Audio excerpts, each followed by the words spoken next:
കൊച്ചിയിൽ NCC ക്യാമ്പിൽ ഭക്ഷ്യവിഷബാധ. Kakkanad KMM കോളേജിലെ NCC ക്യാമ്പിൽ പങ്കെടുത്ത സ്കൂൾ വിദ്യാർത്ഥികൾക്കാണ് ഭക്ഷ്യവിഷബാധയുണ്ടായത്. 20 വിദ്യാർത്ഥികളെ കളമശ്ശേരി മെഡിക്കൽ കോളേജ് ആശുപത്രിയിൽ പ്രവേശിപ്പിച്ചു. വിവരങ്ങളുമായി നവമി ദിനേശ് ചേരുകയാണ്. നവമി, ഈ കുട്ടികളുടെ ആരോഗ്യനില സംബന്ധിച്ച് നമുക്ക് എന്താണ് അറിയാൻ കഴിയുന്നത്? കൂടുതൽ പേർക്ക് അസ്വസ്ഥതകൾ ഉണ്ടോ? എന്തൊക്കെയാണ് വിവരങ്ങൾ?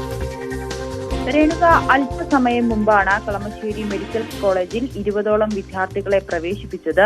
ഇവർക്ക് തുടക്കത്തിൽ ഛർദിലും വയറിളക്കവുമായിട്ടായിരുന്നു ഇവരുടെ അധ്യാപകരോട് വിവരം അറിയിക്കുകയായിരുന്നു.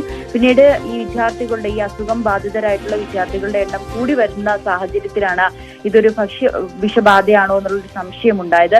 ഉടൻ തന്നെ ഇവരെ കളമശ്ശേരി മെഡിക്കൽ കോളേജിൽ പ്രവേശിപ്പിച്ചിരിക്കുകയാണ്. എന്തായാലും ഗുരുതരമായിട്ടുള്ള അവസ്ഥ ഇല്ല എന്നാണ് ഡോക്ടർമാർ പറയുന്നത്.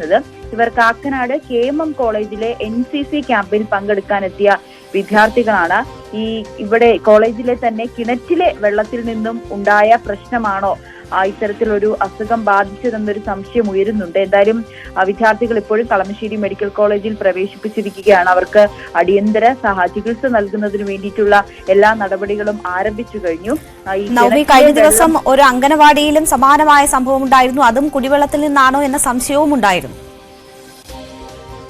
അതെ രേണുക, അത് കൊച്ചി പൊന്നുരുന്നിയിലെ അംഗനവാടിയിലായിരുന്നു ഇത്തരത്തിലൊരു ഭക്ഷ്യവിഷബാധ ഉണ്ടാകുകയും 12ഓളം കുട്ടികൾ വയറിളക്കവും ഛർദിലുമായിട്ടൊക്കെ ആശുപത്രിയിൽ പ്രവേശിപ്പിച്ചത്. അതിന്റെ അംഗനവാടിക്ക് സമീപത്ത് അംഗനവാടിയിൽ നിന്നും വെള്ളം എടുക്കുന്ന ഒരു കിണറ്റിലെ ഈ പരിശോധനയ്ക്കായി നൽകിയിട്ടുണ്ടായിരുന്നു. ആ പരിശോധനാ ഫലം നാളെ വരാനിരിക്കെയാണ് ഇന്ന് ഇതേപോലെ സമാനമായ രീതിയിലൊരു സംഭവം ഉണ്ടായിരിക്കുന്നത്.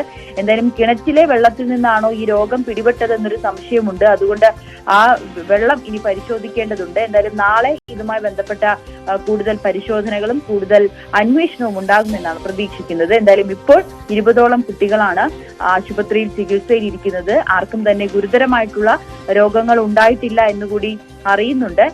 പക്ഷേ ഈ കോളേജിലെ NCC ക്യാമ്പിലെത്തിയ കുട്ടികളാണ് ഈ ഭക്ഷ്യവിഷബാധ ഏറ്റിരിക്കുന്നത്. നവമി ദിനേശാണ് വാർത്തയുടെ വിശദാംശങ്ങൾ.